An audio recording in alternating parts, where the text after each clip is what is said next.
Come on in.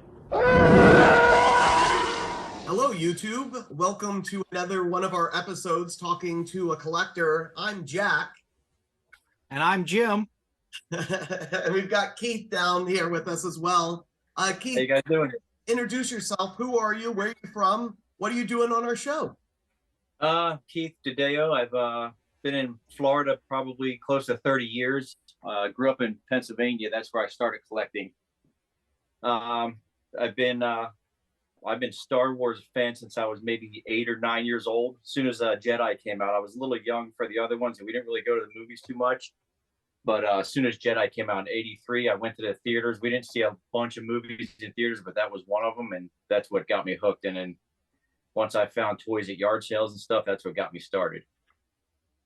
And it's not let go of you since. Got that right. I got so much stuff I can fill 2 or 3 rooms. Oh my goodness. Well, we're eager to hear all about it and see it. You have sent me a bunch of video. I've gone through a lot of it, made a few notes. I have a few questions. And so if you're ready, I'll kind of jump into it. Yeah, go for it. All right. So the first question is, what is it that you're collecting? Is it action figures, vehicles, helmets, lightsabers, comics? It's almost always been action figures and vehicles, the 375 line. I do have some of the helmets, the Black Series helmets, but the Mandalorian stuff, the white one, the Bo-Katan and the Boba Fett from Empire Strikes Back. But almost all of it is 375 vehicles and figures. And of course, that then answers my second question, which scale? Now, is there a particular series or a particular movie that you've kind of surrounded your collection with? It started out with just the vintage stuff. Of course, being '83 when I started buying stuff, it was all the vintage. It wasn't vintage then, of course, but then it's moved to the vintage collection. Those are some really nice figures. They look really good in dioramas. But I'd say probably now it's the vintage collection. They're really nice looking figures. All the points of articulation on it. They're a little bit hard to pose every once in a while because you got to figure out the joints. But after that, man, those are some nice toys. Very cool. And you said you've got 2 or 3 rooms worth of stuff? I could fill 2 or 3 rooms. My wife says keep it in one. So I keep it in one room. And then I rotate. I call it dusting, but it's pretty much I get to play with my toys. So you move them around, you put them in bags, pull the stuff out, put new stuff up. So it turn a chore into some fun. That's what I do. Interesting you use the word dusting, because that project or chore or word, whichever you want to refer to it as, seems to come up quite often. And as I've admitted in the past, I'm not a duster, so I have yet to go through and dust my stuff, but apparently that's a big thing. And in your case, sounds like it's an opportunity to, as you say, play with the toys. Yeah, I mean, when she can't find me, she knows where I am. I'm usually just laying on the floor in my room going pew pew, So I don't get in trouble with it. She keeps me at home. So would you say it's roughly 500 different items or more? Oh no, it's way more than 500. You're talking thousands of action figures and a few hundred ships, but like I said, I rotate them out. So wow. Incredible Star Wars collection. What is it? Why Star Wars, Keith? What was it about seeing the movie for a family that didn't go to the movies that often? Why did you choose to go see Return of the Jedi? What was it that really hooked you when you saw it? It was when I saw Jabba's palace, that hooked me. It was all those creatures all in one spot and the way they were just interacting. And what really got me going and wanted me to have all of it was when I was in school, I didn't know much about Star Wars. And the kids would make fun because I didn't know what a Jedi was. So after I got picked on once or twice, I knew everything I could about Star Wars from that point on. So that's pretty much what got me started on it. But then once the toys showed up, I was like, this is it. I want to make all the movie scenes. I want to do all the stuff from the movies. So that's pretty much how it got started. Wow. Started out as peer pressure then. Yeah, pretty much peer pressure. I didn't know enough, and I wanted to know it all. So now I try to know everything. And so that kind of leads me to my next question, and that is motivation. Obviously, it was peer pressure that kind of drove you to learn all the characters. And of course, as you mentioned, once the toys became available, you began to collect them. Now that you've amassed this big collection, is it an investment? Is it just something that you like to look at it, or just the enjoyment of having them, getting down and playing with them? It's definitely playing with them and having them. I don't really worry about how much the stuff costs. I mean, how much it costs when I buy it, that makes a difference. But how much it's worth doesn't matter to me. It's having it on the shelf, moving it around, playing with it. It's not an investment so much. It's pretty much just coming in here and seeing what I have, showing other people what I have, and I get it all the time. People come in the room and look at it like, oh man, I want to live here. So Wow. So a question that I'm going to ask you, and as I went through the various videos that you sent to me, I did not see this, but what are your thoughts in regards to graded? you're talking like the ones in the acrylic boxes and stuff. Well, and that are there, defined at a certain level or category. It doesn't interest me. I've had people offer me some of them. For a while, I was looking for. Here's a good example. I was looking for a vintage yak face. I spent most of my life looking for a vintage yak face. I didn't want to get one off eBay or the internet. I wanted to find a yak face, vintage. And I was at a toy show in DeLand, Florida. The guy walked up, "Hey, I got one," and he pulls it out, and it's in an acrylic box. And I was like, "Nah, I'll pass." He goes, "It's exactly what you're looking for." I'm like, I want to be able to touch my toys. I don't want it in a box that's glued shut. I don't ever, not be able to touch it. So the grading is cool if that's what you're into. A lot of people collect them that way, but I'm an opener and I want to have my toy in my hand and move it around and touch it. So, well, not the ones behind me. Those are the vintage. You can maybe see them right there. Yes, we see there's a video that you had sent us, and I was going to ask you if that was part of the original vintage collection. Yeah, that's the one. I think it was only released in Canada and England and harder to get here. And I got that one. If you want to hear the story, You're referring to the display case or the figures? the yak face particularly. Yak face. But the display case I built myself. Okay. But the yak face, my buddy owns a toy store up in St. Augustine, and I'm driving home. I don't even remember from where. And he calls me, and he goes, "You got to get up to the toy store." And I was like, "All right." I help him out sometimes at the toy store, so I get up there, and all of my buddies are in the toy store. I'm like, "Man, something's going on," and they're all just standing around looking at me. And he hands me this big giant box wrapped in Christmas paper, and he said, "Here, I got you something." So I stand there and he's videoing. I'm like, all right, something's up. And I rip this package open and it's got the vintage yak face in I've been looking for a long time.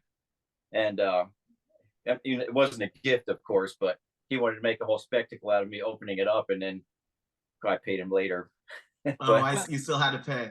Well, you had all your friends there too. Yeah, I had a whole bunch of my toy buddies there. They call that the yak face is very elusive. So there's a little bit of a club that you get into once you get that yak face. So congratulations. Yes, thank you. And so my next question would be is, with regards to the items that you are collecting, what is the importance of those items? As you just mentioned, you've been, spending months or years looking for a yak face. The rest of the characters, is there anything that any particular motivation for acquiring them? I like to put them up in displays like dioramas, movie scenes. So what I look for is the figures that will fill in the spaces in my dioramas.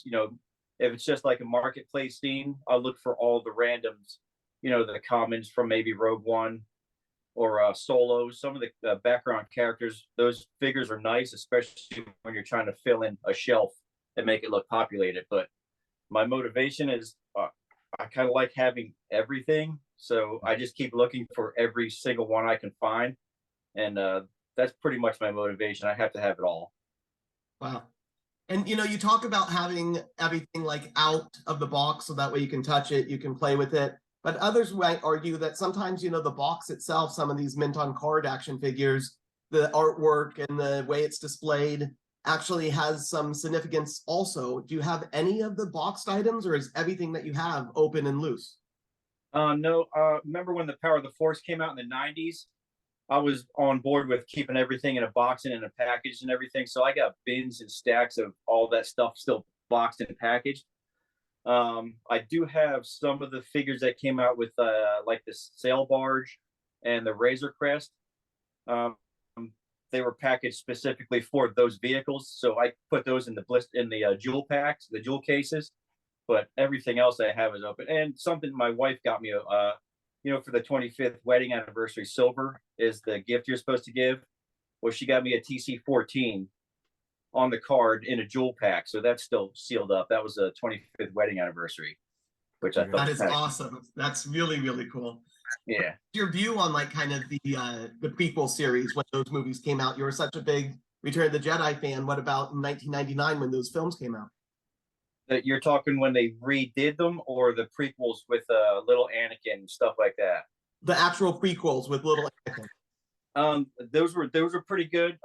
They're not some of my favorites. I think some of the characters, I wasn't big on CGI. I'm not big on CGI. I'd rather see a practical mask or a costume being worn. And I think some of the stuff in the prequels kind of threw me off. Wasn't a bad job. It just wasn't Star Wars to me. I like the rubber masks and and you can see the strings every once in a while. Sure. Now, you had mentioned you've been collecting since what, 1993? No, probably 83 when Jedi came out. Okay, 83. So that's about 40 years worth of collecting then. That's correct. Wow. Let's talk just a little bit about the displays that you have now. From what I've seen, predominantly what you have, aside from what's behind you, which is a nice wall-mounted display, the bulk of your items are dioramas. Yes. And so, how do you go about building the dioramas? What's the display mechanism? How do you place all of those things?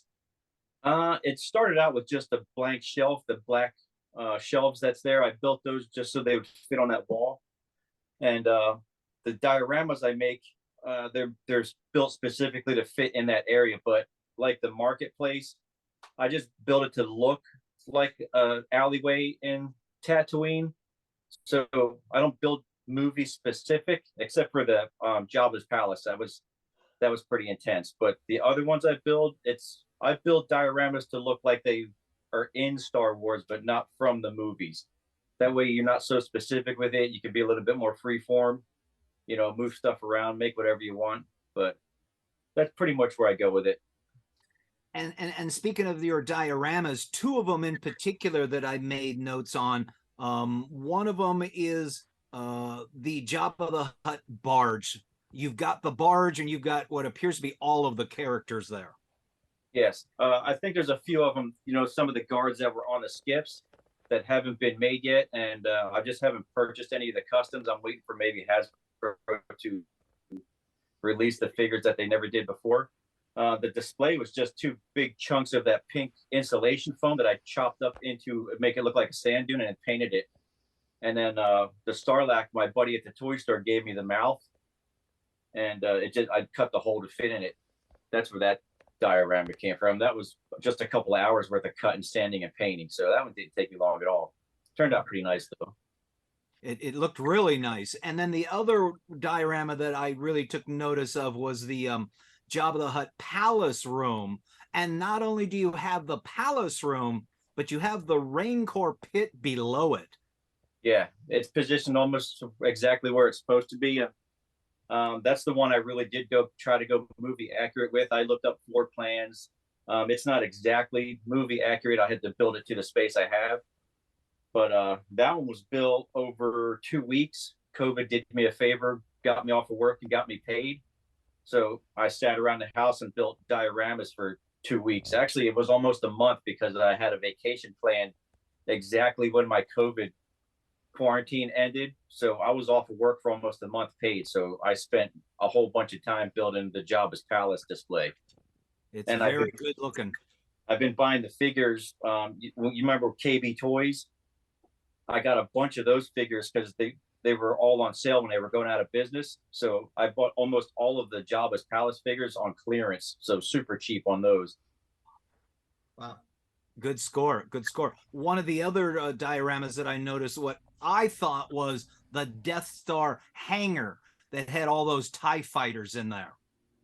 Yeah, that's just a bunch of stickers. I met a guy, Frank Diorio, at a Star Wars celebration. He build miniatures for movies, and now he just pretty much focuses on building dioramas. And all of his files are free. You just go to his website. All of his stuff is free, so you print out whatever you want. So I printed out a whole bunch of his decals and stickers, and I've made all the walls. All that is a bunch of paper glued to some craft board to make it look like the Death Star hangar.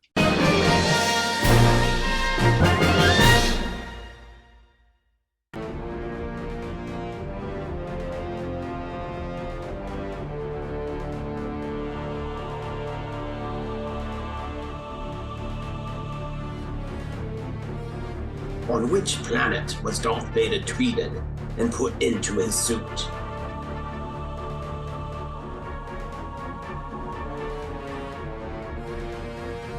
Coruscant. Thank you for supporting our channel. May the Force be with you.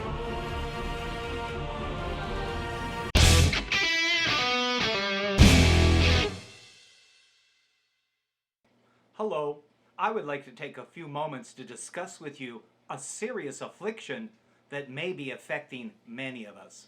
Collector's disease.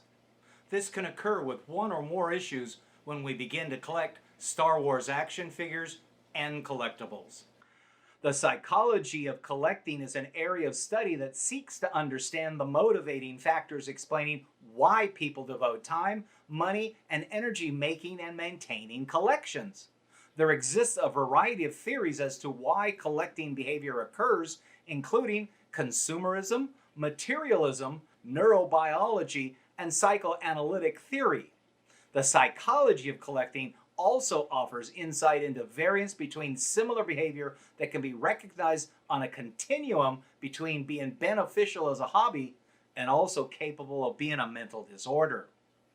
The psychoanalytic perspective generally identifies 5 main motivations for collecting: for selfish purposes, for selfless purposes, as preservation, restoration, history, and the sense of continuity, as financial investment, and as a form of addiction. Addictive collecting was termed hoarding and reflected a dark side of the collecting behavior. The hobby of collecting includes seeking, locating, acquiring, organizing, cataloging, displaying, storing, and maintaining items that are of interest to an individual collector. Collections differ in a wide variety of respects, most obviously in the nature and scope of the objects contained, but also in the purpose of presentation and so forth. In collections of manufactured items, the objects may be antique or simply collectible. Antiques are collectibles that are at least 100 years old, while other collectibles are arbitrarily recent. The word vintage describes relatively old collectibles that are not yet antiques. Collecting is a childhood hobby for some people, but for others, a lifelong pursuit or something started in adulthood. Collectors who began early in life often modify their aims when they get older. Some novice collectors start purchasing items that appeal to them, then slowly work at learning how to build a collection, while others prefer to develop some background in the field before starting to buy items. In this series, we'll briefly discuss the history, types, the value, the hunt, the deal, pleasure, and the psychology of collecting, with obsession and hoarding being discussed more in-depthly. Whether you've been collecting for years or are looking to begin your first collection, there are many collectibles to choose from. Whatever you choose, take pleasure in the art of building a collection. In the end, collecting is something that is meant to be enjoyed. Whether you view it as a scavenger hunt, a great way to expand your horizons, or simply a way to brighten your home, collecting can be an enriching and rewarding experience for all family members. Most importantly, though, be aware of its consequences. But above all, enjoy it and have fun. I'm Jim Stein, and may the force be with you.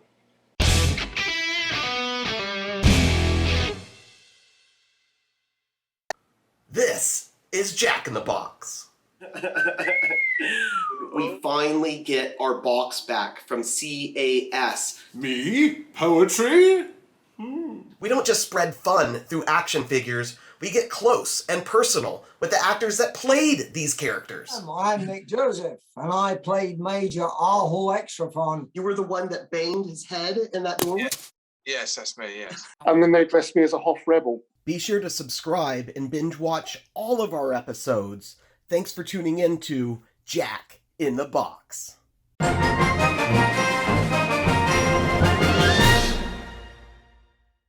Wow, very clever, very clever. And then there was also a sand crawler, what I'll call the droid purchase scene. Yeah. That's the Sandcrawler from Disney. It was only released in the parks. I picked it up almost as soon as they came out. And then it's just a bunch of droids and figures. And I don't even worry about if it's vintage or if it's vintage collection or if it's Power of the Force. I kind of smush everything together just so if it looks right, I stick it in there. There's a couple of figures that aren't even Star Wars in that little scene if you look real close. I think the Metropolis droid, I think, is in there. Yeah. And somewhere in there, I think I saw the creature from Alien. Yeah, there's some xenomorphs attacking the sail barge. I'm a big Aliens fan too, so anytime I can stick anything like that in there, I'll do it. Great series of movies. Great series of movies. So you built all of these displays. Now, for the moment, let's talk briefly about the display that you have right behind you. That is the original vintage collection.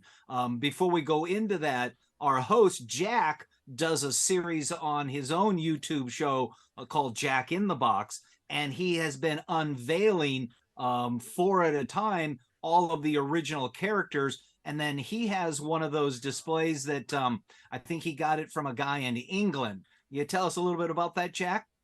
Yeah, it's like the collector display cases that are advertised on Facebook and whatnot. My girlfriend actually got it for me. She thought it would look great on our wall. She got it for me. I have all 100 of the original vintage collection Star Wars action figures. So on my channel, exactly what Jim is saying. We're going through taking 4 figures each episode, putting them into the case, kind of may the 4th be with you. Breaks it up into 25 episodes, May 25th, when Star Wars was originally released. So having a little bit of a connection there. I'm showing them to my nephew, who's never seen any of this stuff before. So Keith, out of the box, out of the kind of like the collector cases, show it to him, and then we put it in the display case. So Keith, you said you built your own display case back there. How is it built? What's it made out of? The sides of it is just a piece of 1x2, and then I just stuck a piece of door skin on the back of it and tacked it to it, and the front's just a piece of plexiglass, and the angle for the frame part was some PVC angles that I had laying around the house, and just glued it, glued the plexiglass right to the frame and stuck it on and made it really tight so it just kind of pushes on and stays with friction. And the slats, all the little shelves, I had found a set of old horizontal blinds in the dumpster at work, and it was all cherry wood, all real cherry wood. So I took the slats off of it, made all the little baffles out of it. Very nice, very nice, very nice. So these various dioramas and displays, any particular lighting that you've used to illuminate them or to show them off?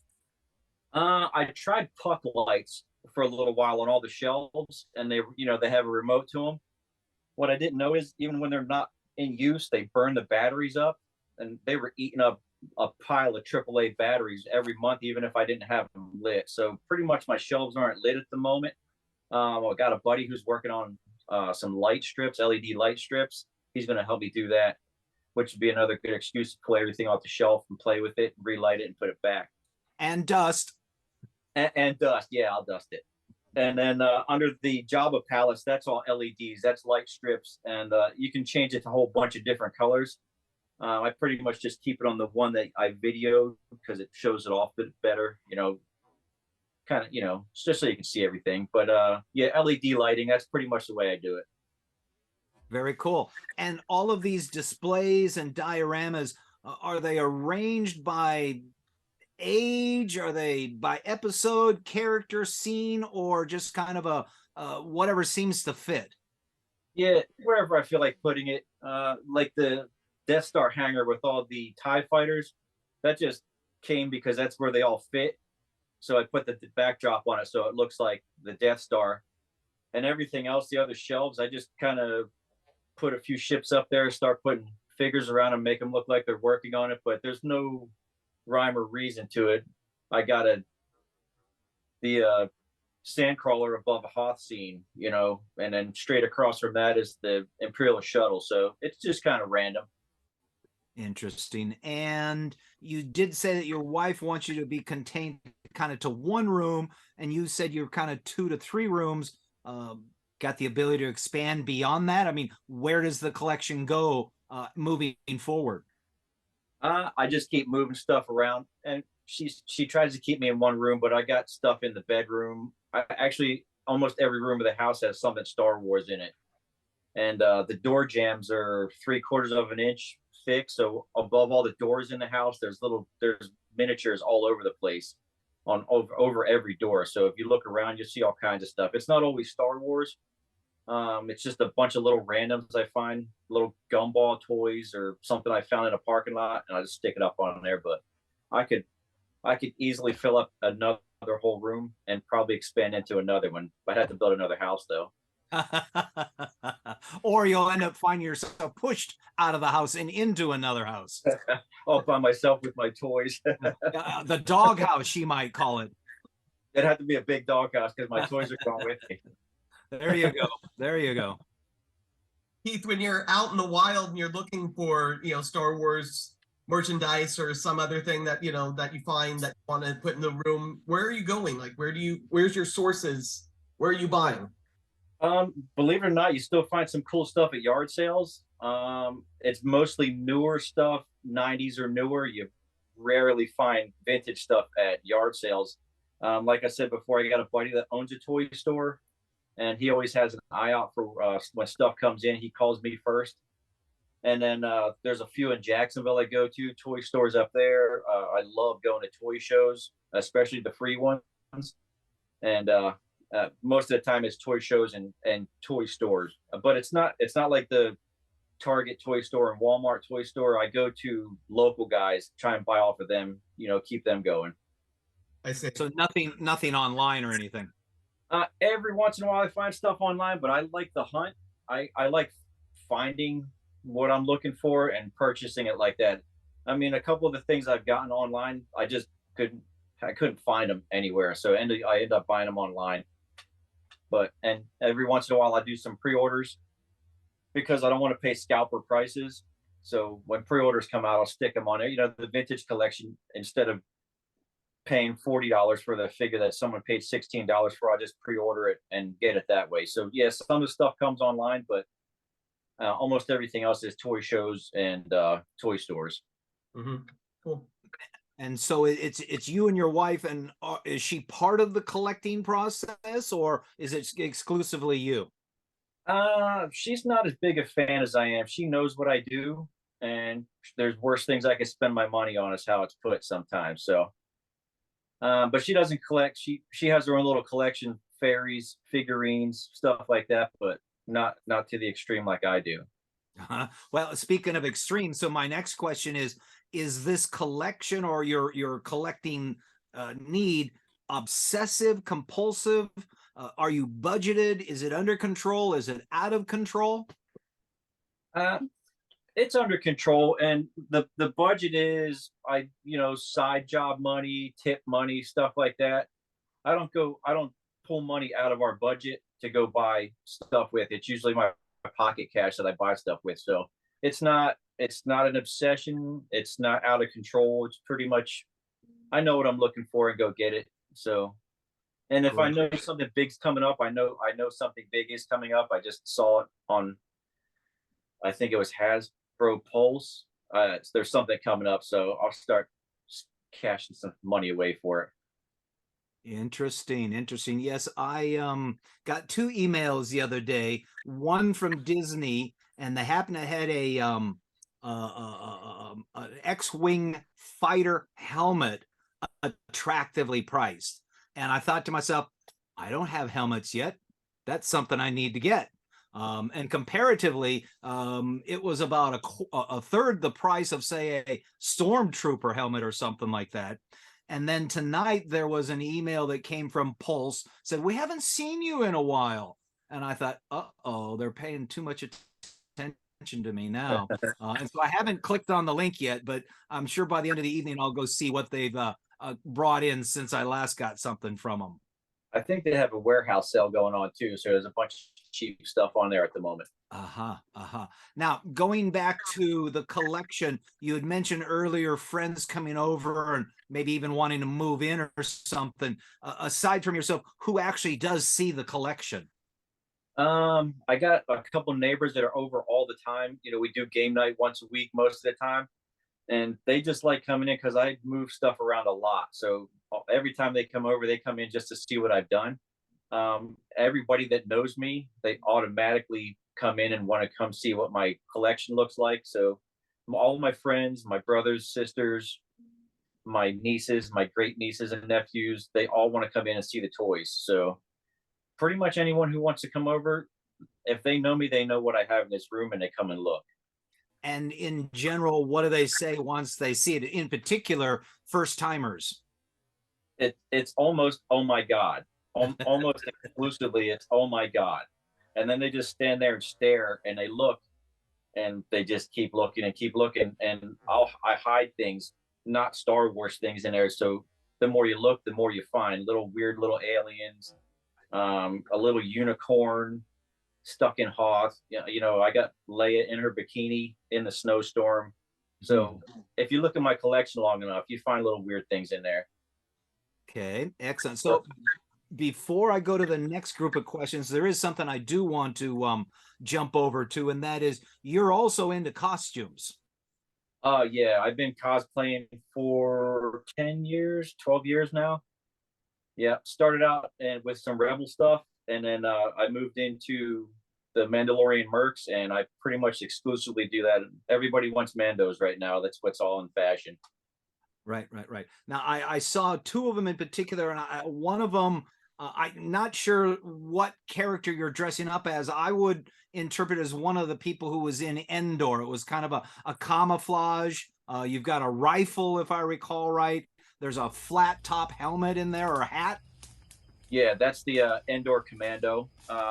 You know, the guys that run around in camouflage beating up the stormtroopers at the bunker. Yeah, I'm one of those. That was my first cosplay, as a matter of fact. We went to a Star Wars celebration I don't even remember. It was the first time they came to Orlando. I don't remember what number it was, and we weren't dressed up.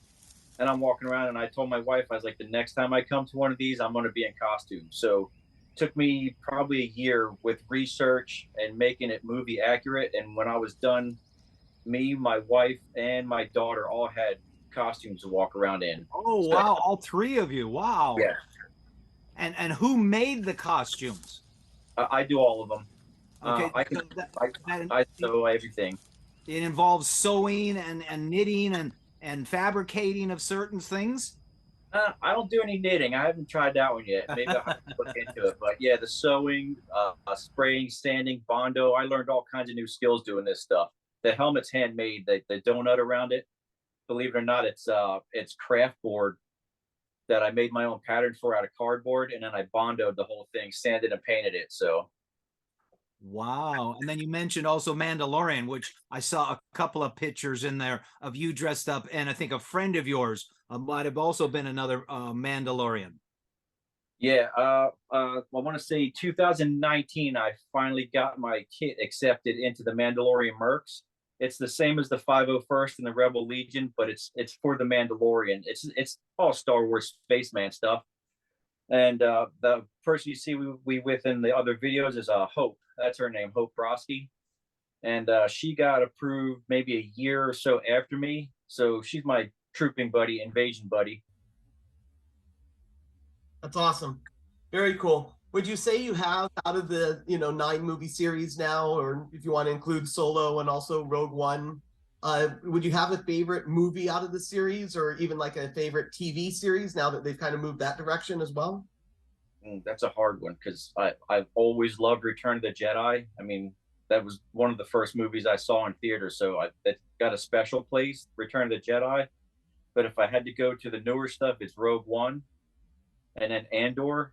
Rogue One and Andor, those two are top notch right now. Yep. I love Andor, and Rogue One I very much enjoyed as well. For sure. Yeah, if I had to pick my favorites, it would be Jedi, Rogue One, and Andor. Yes, for sure. And do you have a favorite character? Boba Fett. Boba Fett. Okay. Yep. And correct me if I'm wrong, I want to go back to the costumes. Was one of the costumes Boba Fett? No, that's just my Mandalorian bounty hunter. I go by Teeth De Laredo. That's my bounty hunter name. And then we have a new question that we've begun to bring into the interview, and that is, if you had the choice, who would you like to be in the Star Wars world? Boba Fett. Come on, man. Okay. I made my arm look like Boba and Django. It's got to be one of the Fetts. Okay. Excellent. And then my final question is, with everything that you've collected, all the dioramas, the costumes, the cosplay, what would you suggest or give as advice to other future collectors or people who are just getting into it? As far as what you're looking for, I would say focus. I see a lot of people with some collections and it's just all over the place. If that's what they like, that's cool. Like I focus on the 375s. I never got into the 6-inch. I never got into the 12-inch. It just didn't have any appeal to me. So if I had to give advice, you buy what you like. Unless you have the mentality where you have to have every single piece, buy what you like. I mean, some of the stuff isn't going to appeal to you, and why buy it if you don't like it? You're just going to stick it in a box and stick it in a closet someplace. So focus on what you like, purchase what you want, stick it on a shelf, open it up and play with it. There you go. Enjoy it. Yep. And dust. and dust. Well, Jack, do you have any questions? No, I think we went through everything. This was great, very educational, Keith. Thank you so much for sharing knowledge and helping us, and also the people that watch the channel understand a little bit more about the collection. Cool, no problem. Great, awesome collection you have there, Keith. Thank you. I'll remind everyone out there to go ahead and hit that subscribe button. That helps the channel a lot. Hit the like button as well. That helps to kind of spread it around, get that algorithm going. There's comments down below as well. If you want to talk to Keith, ask him a question or have a comment about his collection. I'm sure he'll at some point check all these comments and he'll respond back to you. Jim or myself will respond back as well. Again, Keith, thank you so much. I always like to end with, may the force be with you. May the force be with you, or this is the way. That's the way. Guys.